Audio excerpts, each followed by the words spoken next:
The post was up for maybe 4 minutes. That's the part I keep coming back to.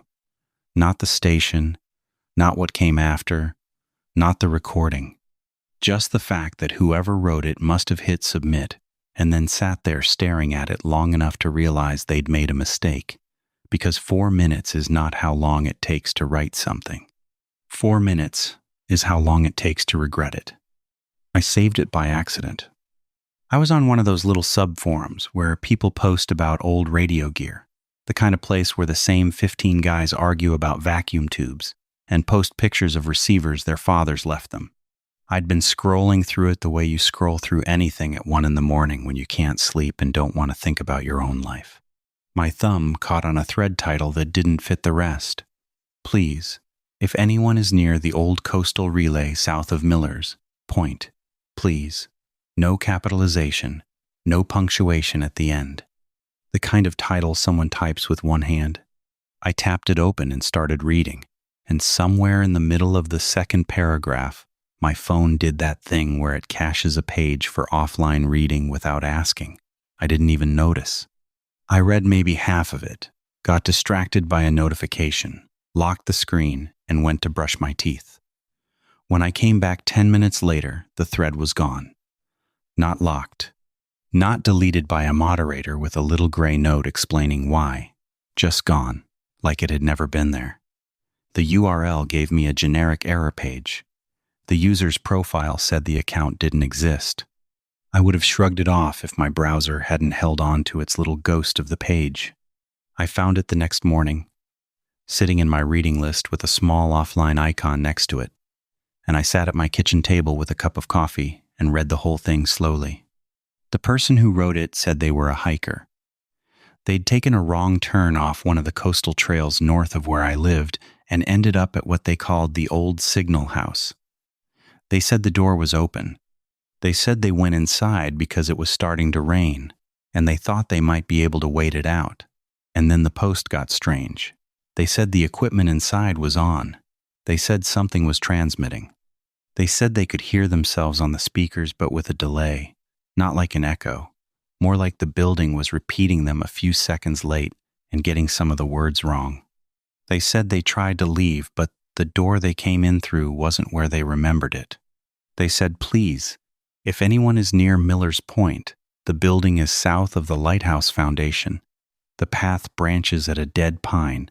Please come. I don't want to spend the night in here. I think it's learning how I sound. That was the line that stuck. I think it's learning how I sound. I should say, before I go any further, that I'm not the kind of person who chases things. I work in inventory management for a regional grocery chain. I drive a 14-year-old Honda.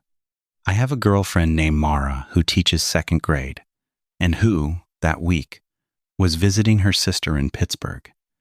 I am the most ordinary person you will ever meet. I'm telling you that because I want you to understand that I didn't go up there because I'm brave, or curious, or because I thought I could help. I went up there because I read that post 6 or 7 times that morning, and I couldn't shake the feeling that the person who wrote it had been real, and that nobody else had seen it, and that if I didn't at least drive up and check, I would think about it for the rest of my life.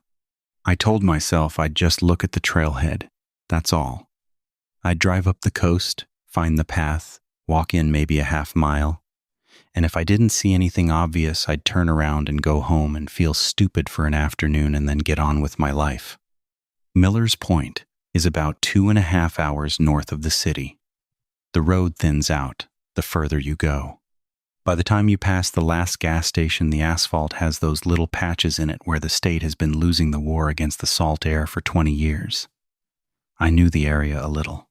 My father used to take me fishing further up the coast when I was a kid, and we'd stop sometimes at the diner in Miller's Point that has the lighthouse painted on the side. Although the lighthouse it's painted to commemorate hasn't existed in any real form since the 70s, the foundation is still there. You can walk out to it on a clear day and stand on the slab and look at the rust-stained anchor bolts where the tower used to be. I parked at the lot near the old foundation a little after 11 in the morning. It was a Saturday in early May, the kind of day that's bright but not warm, with a wind coming off the water that smelled like wet rope. There were 3 other cars in the lot. A family with 2 kids was unloading a cooler. An older couple was sitting on the tailgate of a truck eating sandwiches. I felt embarrassed, suddenly, by what I was doing. I had a flashlight in my jacket pocket and a printout of the Post folded into my back pocket and a bottle of water in my hand, and I felt like a man playing pretend. I walked the trail anyway. The Post had said the path branched at a dead pine. The main trail along the coast there is well marked, the kind that has little wooden signs every quarter mile telling you how far to the next overlook. I followed it south for maybe 40 minutes before I saw the pine. It wasn't subtle. It was the only dead tree in a stretch of healthy ones, leaning at an angle that looked deliberate, gray and stripped, and standing in a small clearing where the trail bent inland. There was a path beside it. Not an official one, just the kind of narrow, worn line through the brush that you only see if you're looking for it. I stood at the mouth of that path for a long time, long enough that a couple passed me going the other way, and the woman gave me a small, polite smile, long enough that I almost turned back. Then I walked in. The brush closed up behind me within 10 paces. Not in a supernatural way, just in the way that overgrown coastal brush does, swallowing the trail at your back so that when you turn around you can't quite tell where you came from. The path went uphill for a while, then leveled, then started a slow descent toward the water. I could hear the surf to my right, muffled by the trees. The wind dropped. It got quieter than I expected. The signal station was smaller than I'd imagined. I think when someone says times, signal station times, you picture a tower, something tall and skeletal with a light on top. This wasn't that. This was a single-story concrete bunker, about the size of a 1-car garage, set back from the cliff edge by maybe 30 feet, with a low metal roof and a single steel door. There was an antenna mast bolted to the side of the building, but the antenna itself was gone, snapped off years ago by what I assumed was a storm. A faded plastic sign on the door said Coastal Emergency Relay, 14 authorized personnel only, and underneath, in smaller letters, the name of an agency I didn't recognize, and a phone number with an area code that hadn't been in service since I was in middle school. The door was closed. I want to be clear about that. The Post had said the door was open. The door I was looking at was very obviously closed, and the handle had a padlock on it, and the padlock was rusted in a way that suggested it hadn't been opened in a long, long time. I felt relief. I felt actual physical relief, like something unclenching in my chest. Whoever wrote that post, I told myself, had either made it up or had been somewhere else entirely. I'd come, I'd looked, I could go home. I took out my phone to take a picture of the door so I could show Mara when she got back. And that's when I noticed the second door. It was on the side of the building, around the corner from the main one. I almost missed it. It wasn't really a door so much as a steel panel about waist high, the kind of access hatch you'd use to service equipment. It was the size of a kitchen cabinet, and it was open, not wide open, just resting against its frame, with a thin black gap between the panel and the wall, the way a door does when the latch hasn't quite caught. I stood there with my phone in my hand and looked at that gap for what felt like a full minute. A reasonable person, I told myself, would walk back to the car. A reasonable person would call the non-emergency line for the county sheriff and say there's an old building up here that's been broken into. You might want to send someone. A reasonable person would not crouch down and pull on the panel to see if it actually opened. I crouched down and pulled on the panel. It swung outward smoothly. No rust, no resistance. The hinges were oiled. I remember registering that and not understanding what to do with it. The hinges on a hatch on an abandoned building should not be oiled. They should be seized solid. They should fight you. Inside the hatch was a crawl space about 3 feet high, lined with concrete, with a bundle of cables running along the floor and disappearing into the dark. I could see, Faintly, a square of dim light at the far end, maybe 15 feet in. A grate, I thought. An interior grate that opened up into the main room. I should have left. I'm telling you this because I know how this sounds, and I want you to know that I know. I should have closed the panel and walked away. I had no business in there.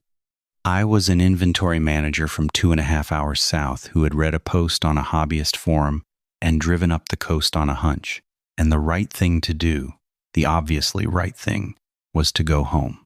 But I kept thinking about the 4 minutes. I kept thinking about somebody hitting submit on a post like that and then deleting it because either they got out, in which case fine, or because something made them delete it, in which case not fine. And the door was right there, and the hatch was right there, and I had a flashlight. 2, 2, 2, 2, 2, 2, 2, 2, 2, 2, 2, 2, 2, 2, 2. I crawled in. The crawl space was longer than it looked. The concrete was cold through my jeans. About halfway in, the smell changed. The outside had smelled like salt and wet brush. Inside the crawl space, it smelled like warm electronics. That smell old televisions used to have when they'd been on for a few hours, dust burning gently on hot components. I remember stopping when I noticed it, because that smell shouldn't have been there. Nothing in that building should have had power. I reached the grate at the end and looked through it. The room on the other side was lit, not brightly. A single fluorescent tube in the ceiling was on, flickering at the slow, steady rate of a tube near the end of its life. The room was maybe 12 feet by 15. Along one wall was a workbench with a row of equipment racks above it, all of it, the boxy gray-green of mid-century institutional gear. Reel-to-reel tape decks, a console with rows of toggle switches, 2 large speakers mounted in the corners near the ceiling, a wooden chair in front of the console, pushed back from it at an angle, the way a chair looks when someone has just stood up and walked away. And the equipment was on. Little amber pilot lights all along the console, the slow red sweep of a meter needle ticking back and forth on one of the racks. The faint, almost subliminal hum of a system that's idling, waiting for input. I want to tell you I turned around right then. I want that to be the version of this story I'm telling you. But I didn't. I pushed the grate. It lifted out of its frame easily, like it had been designed to. I climbed down into the room. The first thing I did was check the main door from the inside. I had this idea that I'd unlock it and prop it open, just so I had a clear way out. The door had a deadbolt, and the deadbolt was in the locked position, and there was no thumb turn on the inside, just a keyhole. I checked the desk and the workbench and the small metal cabinet under the bench, and there was no key. There was a lot of other stuff. Logbooks. A coffee mug with a dried brown ring at the bottom. A pack of cigarettes from a brand that hasn't been sold in this country in 30 years. A pen. A pair of headphones with the foam crumbling off the ear cups. But no key. I told myself this was fine. I'd come in through the hatch. I could leave through the hatch. I should have left through the hatch right then. Instead, I looked at the equipment. I'm not a radio person. I'd been on that sub-forum because a coworker had given me an old shortwave receiver and I was trying to figure out what to do with it. So I can't tell you the model numbers of what I was looking at, or what generation it was, or any of the things a real radio person would have noticed first. What I can tell you is that the equipment looked maintained. Dusty, yes. The kind of dusty that comes from a building that's been closed for a long time. But not the kind of dusty where insects have built nests in the vents and water has gotten in through the seams. The dust was a thin, even layer, like something had been keeping the room dry and sealed. The cables were neatly bundled. The chair, when I touched the back of it, was not cold the way unused furniture in an unheated building should be cold. It was room temperature. The room itself was room temperature, in fact, when the air outside had been in the low 50s and the building had no visible heating system. I picked up one of the logbooks. The most recent entry was from 1986. I flipped backward through the pages. Neat, blocky handwriting in blue ballpoint. Routine check. All bands nominal. Tide gauge reading transmitted at 0600 and 1800 as scheduled. Wind from NNW, 12 knots. The kind of entries a man writes to keep himself awake during a quiet shift. Pages and pages of them. Nothing dramatic, nothing interesting. And then, near the back of the book, the entries got shorter. Anomaly on band 4. Unable to isolate source. Anomaly persists. Recommend investigation. Anomaly on band 4. Again. Recorded for review.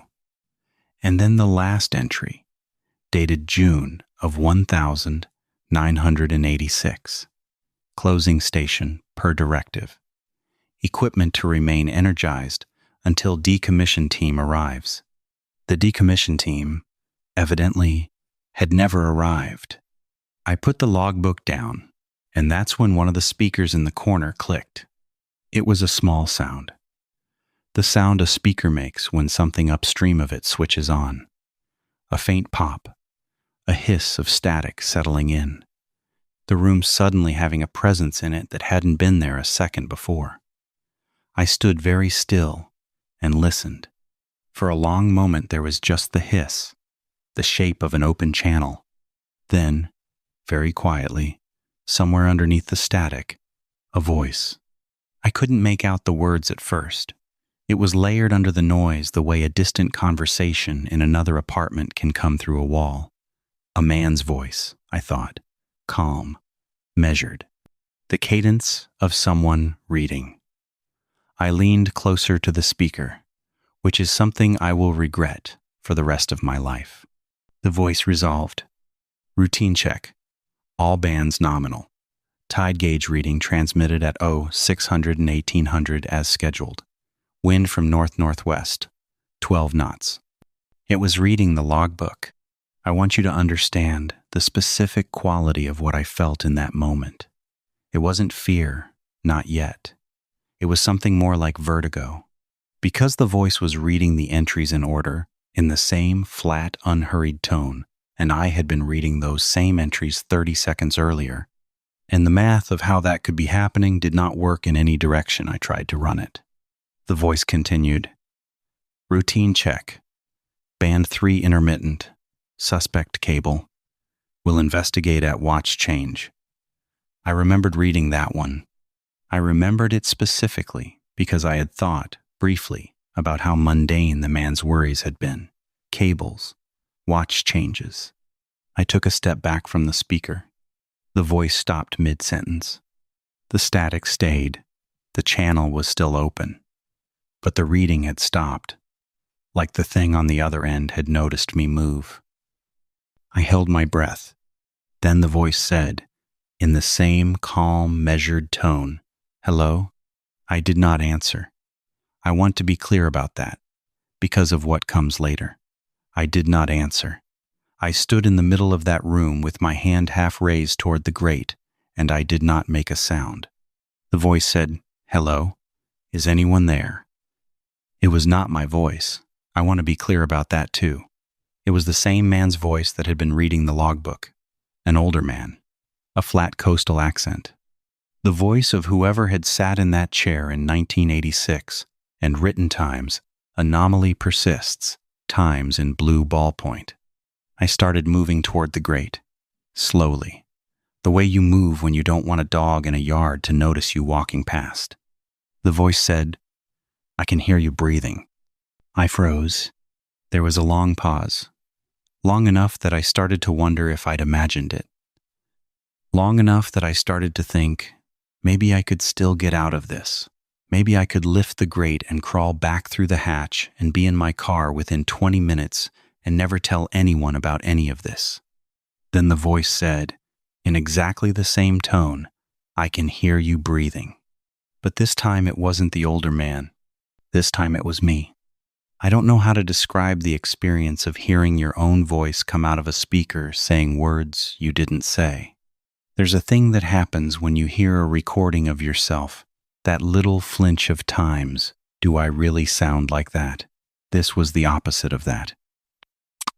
This sounded exactly the way I sound in my own head.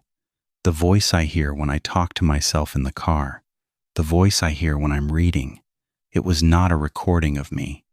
It was me, the inside version, coming out of an external speaker, saying a sentence I had never said. I made it to the grate. I lifted it. I climbed up into the crawl space on my hands and knees, and the speaker behind me said, in my voice, "Wait, please, I think I'm hurt." I kept crawling. The speaker said, "Please, I came up here looking for you." I kept crawling. The speaker said, "Please, my girlfriend is in Pittsburgh. I don't want to die in here." I stopped. I want to tell you I didn't, but I did. I stopped in the crawl space with my palms flat on the cold concrete, and I felt the cold go up through my wrists and into my shoulders, and I tried to remember whether I had said anything out loud about Mara. I had not. I was sure I had not. I had thought about her, briefly, when I'd noticed the warm electronics smell. I had thought about her in the way you think about anyone you love when you're somewhere you shouldn't be, as a kind of small tether back to the world. But I had not said her name. I had not said the word Pittsburgh. I had not said anything about a girlfriend. The speaker, very quietly, said, "Please." I crawled the rest of the way out. I did not look back. I climbed out of the hatch into the gray afternoon light, and I closed the panel behind me, and I noticed, as I closed it, that there was a small modern keypad on the inside of the panel that I hadn't seen on the way in, with a little green LED on it that was lit. Someone, somewhere, had been maintaining that building. Someone had been keeping the equipment energized. Someone had oiled the hinges. I walked back up the path to the dead pine. I did not run. I think a part of me understood, even then, that running would be a kind of answer, and I did not want to give anything an answer. I walked the way a man walks who is just out for a hike and is heading back to his car for a sandwich. I walked the whole 40 minutes back to the parking lot, and the family with the cooler was gone, but the older couple was still there, and the man waved at me as I came up the trail, and I waved back, and I got in my car, and I drove home. I did not tell Mara when she came back from Pittsburgh. I don't know how to explain why. I think I was afraid that saying it out loud would give it more shape than it already had. I think a part of me was hoping that if I didn't talk about it, it would settle into the back of my head like a bad dream and slowly lose its color. For about 3 weeks, that worked. I want to give you the texture of those 3 weeks because they matter. Mara and I made dinner together. I went to work. I ran inventory reports. I watched a basketball game with my friend Devin. I returned a package to the post office. I called my mother on a Sunday. I lived an entirely ordinary life, and the only sign that anything was wrong was that I had developed a small new habit of pausing, very briefly, before I spoke. Just a half second. Long enough to register that the words I was about to say were mine. Long enough to confirm, on some animal level, that no one else was about to say them for me. The first thing that happened, 3 weeks in, was the voicemail. I had a missed call from a number I didn't recognize. The voicemail was 43 seconds long. I played it on speaker while I was making coffee, expecting a robocall, and what I heard instead was the sound of a room. Just a room. The quiet hum of a refrigerator. The faint tick of a clock. The kind of ambient noise you'd record if you set a phone down on a kitchen counter and walked away. And underneath that ambient noise, very faintly, a man breathing. The breathing was mine. I knew it was mine the way you know your own heartbeat, the rhythm of it, the slight catch on the inhale that I get when I haven't been sleeping well. I deleted the voicemail. I blocked the number. I told myself it was a wrong number, a butt dial, a recording of someone else who happened to breathe like me. I told myself a lot of things that morning. The second thing that happened was 3 nights later. I woke up at 2-something in the morning to Mara shaking my shoulder. She was sitting up in bed with her phone in her hand, and her face had the particular kind of confusion people get when they've just been pulled out of sleep by something they don't have a category for. She said, "Were you just on a podcast?" I said, "What?" She said, "I had my sleep app on. It records ambient noise. It just played me back something from like 10 minutes ago, and it sounds like you talking." I said, "I've been asleep." She said, "I know." She handed me the phone. The app had a little waveform on the screen with a section highlighted. I pressed play. It was my voice. Calm, measured, the way I sound when I'm explaining something to a coworker. It said, "The path branches at a dead pine. The building is south of the Lighthouse Foundation. Please, if anyone is near Miller's Point." It said it 3 times, with slightly different cadences each time, the way someone practices a sentence they're going to have to say to a stranger. Then it stopped. The waveform went flat. Mara was looking at me, not afraid, not yet, just confused, in that early way before fear has had time to organize itself. I told her everything. I sat on the edge of the bed at 2:30 in the morning, and I told her about the post, and the hike, and the hatch, and the room, and the voice that had been mine and not mine, and she listened without interrupting. And when I was done, she said, very quietly, "We should not stay here tonight." We didn't. We packed an overnight bag, and we drove to her sister's empty apartment in the city, because her sister was traveling for work, and we slept on a pull-out couch with the lights on. And in the morning, we made a list of practical things to do. The list, I want you to know, was the list of 2 reasonable adults trying to handle something unreasonable. We called a locksmith and changed the locks on our apartment, because what else do you do? We unplugged anything in the apartment that had a microphone in it. The smart speaker in the kitchen, the baby monitor we'd inherited from Mara's sister and never thrown out, the old laptop in the closet, the baby monitor. We put them all in a cardboard box, and we put the box in the trunk of my car, and then we drove the box to a self-storage unit 30 miles away, and we left it there. We talked about going to the police. We actually did. We sat in a diner the next morning, and Mara had the small notebook she uses for grocery lists open on the table, and we tried to write down what we would say. "Officer, I drove up the coast and crawled into an abandoned building, and a speaker said my girlfriend's name. Officer. My girlfriend's sleep app recorded my voice when I was asleep. It didn't survive contact with the page. We crossed it out. We sat there with our coffee, and we admitted to each other that there was nothing, on paper, that a person in a uniform could do anything with." I called the county sheriff's non-emergency line anyway, the next day, just to report the building. I didn't mention any of the rest of it. I said I'd been hiking. I'd seen an open hatch on what looked like an old government structure. I thought someone might want to check on it. The deputy on the line was polite. He took the location. He said he'd pass it along. I never heard back. 2 weeks later, I called again, and a different deputy looked it up and said there was no record of a complaint matching that description, and was I sure I had the right county? I said I wasn't. I hung up. For the next month, the voice was patient. That's the word I keep coming back to. Patient. It didn't come every night. It didn't come in any pattern I could predict.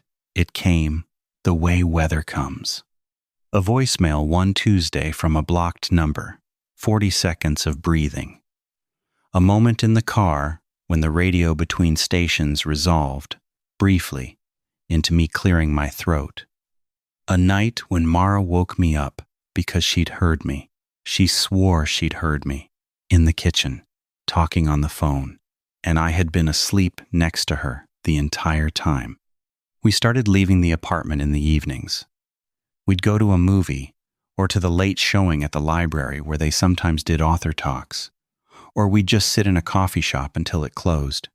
Anywhere there were other people, anywhere there was enough ordinary human noise to crowd out whatever was using my voice in my absence. It helped, a little. Mara slept better when we were out. I slept worse, because I started to notice that my voice was getting, for lack of a better word, more confident.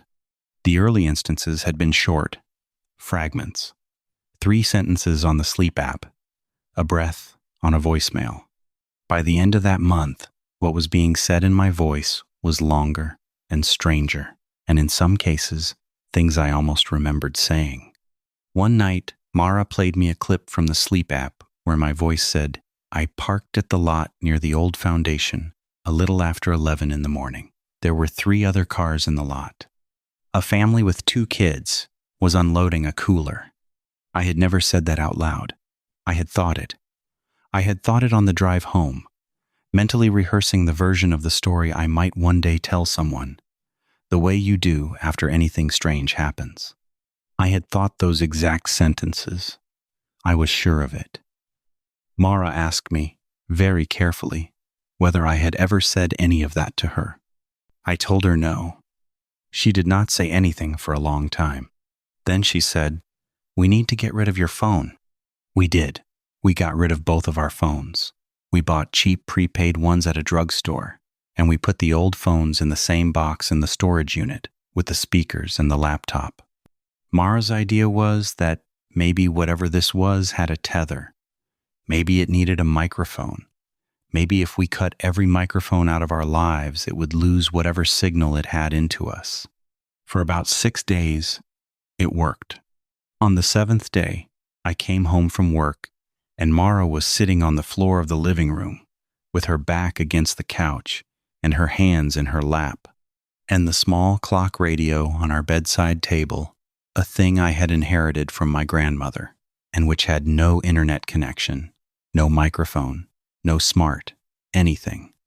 Just an FM dial, and a snooze button was sitting on the coffee table in front of her, plugged into the wall, on. The radio was tuned between stations, the hiss of dead air, and under the hiss, very quiet, my voice. Mara had been listening to it, she told me later, for about an hour before I came home. She had not turned it off because she had been afraid that turning it off would mean she had to decide what came next, and she had not been ready to decide. I knelt down next to her, and I listened. My voice, on the radio, was telling the story of my life. Not dramatically, not as a monologue.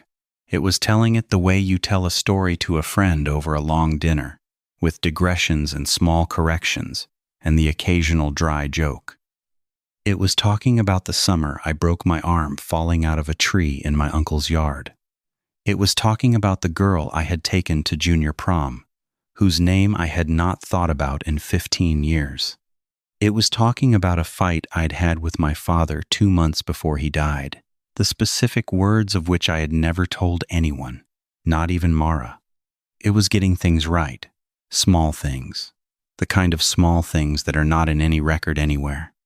The color of the carpet in my childhood bedroom, the name of the dog my neighbor had when I was 8, the exact phrasing of a thing my mother said to me at my college graduation that I have, for 2 decades, kept in my chest like a stone. It was not reading from a script. You could tell. It was remembering. Slowly, patiently, in my own voice, with my own inflections.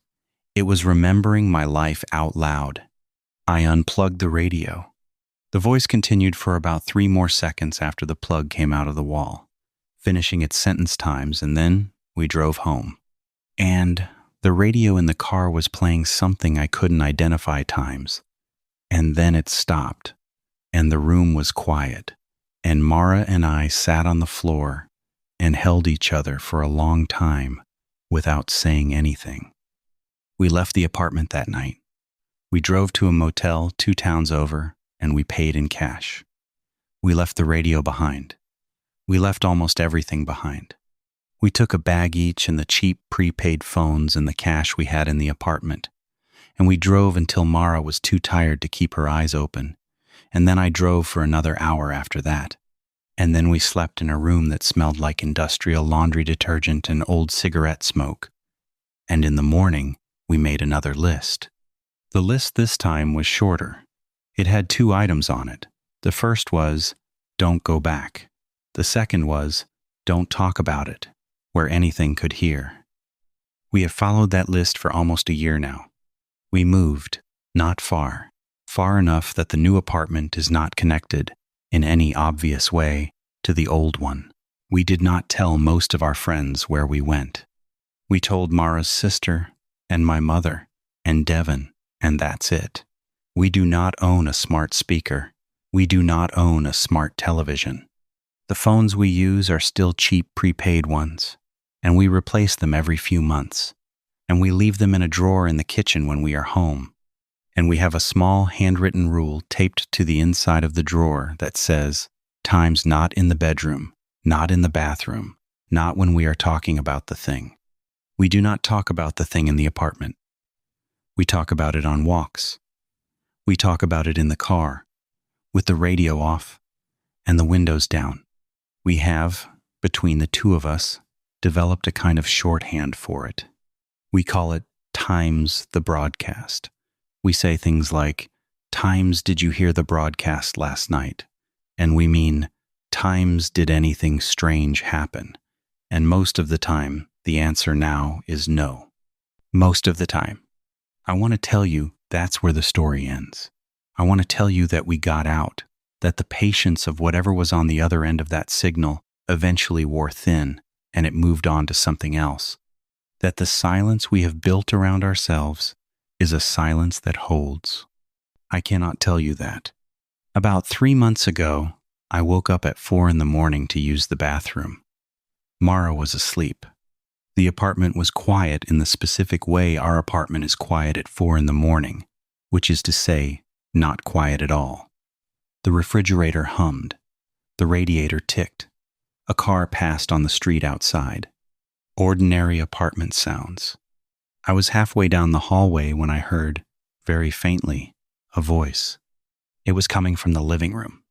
I stopped in the hallway, and I listened, and the voice was mine, and it was speaking softly, the way a person speaks on a phone late at night when they don't want to wake anyone else in the house. The cadence of a real conversation, pauses. The small affirmative noises you make when someone else is talking on the other end. The faint laugh I do, the one Mara teases me about, the one that comes out more like a breath than a sound. There was no phone in the living room. There was nothing in the living room that could play a sound. We had checked. We checked. And we check. And we check. I walked into the living room. The voice did not stop when I came in. It didn't react to me at all. It was coming from somewhere in the general direction of the bookshelf, and as I got closer, I realized it was coming from inside the wall. Not from a speaker mounted on the wall, from inside the wall itself, the way water sounds when a pipe is running in another room. A muffled, casual, late-night phone call in my voice, in a wall that did not contain any wiring that could carry it. I stood there for a long time, long enough that I started to be able to make out a few words. My voice in the wall said, "Yeah, no, she's asleep." It said, I know. I should have told her sooner." It said, "I think we're past the worst of it." It said, "I'll come up next weekend if the weather holds." I want you to understand what I felt then. It wasn't the vertigo of the signal station. It wasn't the dread of the sleep app. It was something quieter and worse than either. It was the recognition that a version of me, somewhere, was still doing things, still making plans, still maintaining a life, still, apparently, intending to go back. I went to the kitchen. I got a glass of water.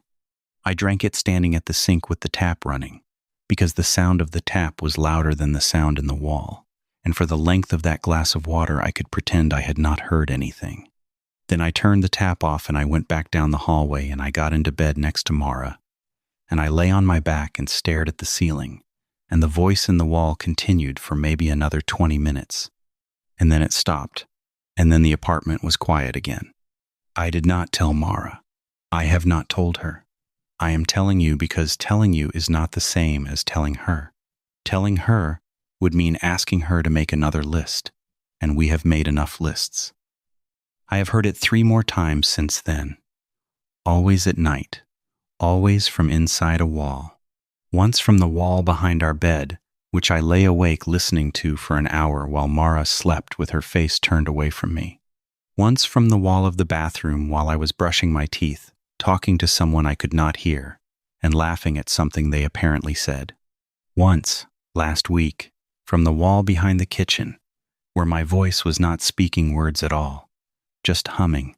A tune I did not recognize, but which I have caught myself, twice in the days since, almost humming back.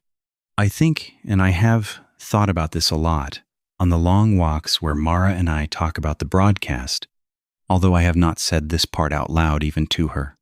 I think the thing that learned my voice at the signal station did not need me to say anything to it. I think it had what it needed before I made it back to the hatch. I think the patient older voice that read me the logbook was a voice it had learned from a man in 1986, a man who probably also drove home from that station thinking he had gotten away clean, and who probably also, eventually, started to hear himself in places he should not have been.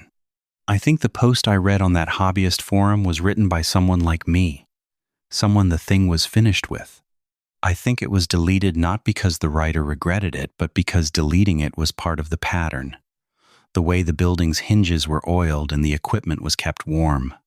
I think the post was bait, in the gentlest possible sense, the kind of bait that does not need to catch most of the people who see it, the kind of bait that only needs to catch one person every few decades, the way a lighthouse only needs to be seen by the one ship that's lost. I think, somewhere, there is a forum I have not found, where a deleted post is sitting in someone's offline cache right now, written in my voice, describing the path past the dead pine. I do not know what to do with that thought. I do not know what a person is supposed to do with it. I work in inventory management for a regional grocery chain. I drive a 14-year-old Honda. The most useful thing I can tell you is the thing I learned too late to use, which is that when you read something that asks you to come, the asking is the whole trap. The location does not matter. The building does not matter. The voice in the wall does not need you to drive anywhere. It only needs you to listen long enough to be remembered. I am going to stop now, because I have been talking for a while, and because I have started to notice, in the last few minutes, the faint sound of a man breathing in the wall behind me. He is breathing the way I breathe when I am concentrating. He is, I think, taking notes. I am going to put this down, and I am going to go for a walk with Mara, and we are going to talk about nothing important. And when we come back, the apartment will be quiet for a while. And that quiet will be the closest thing to peace that I expect to have for the rest of my life.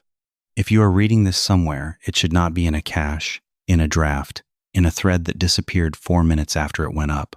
I want you to do one thing for me. Close the page. Do not drive anywhere. Do not look for the dead pine. Whatever voice is asking you to come already has everything it needs from you. The only thing you can still decide is whether to give it the rest.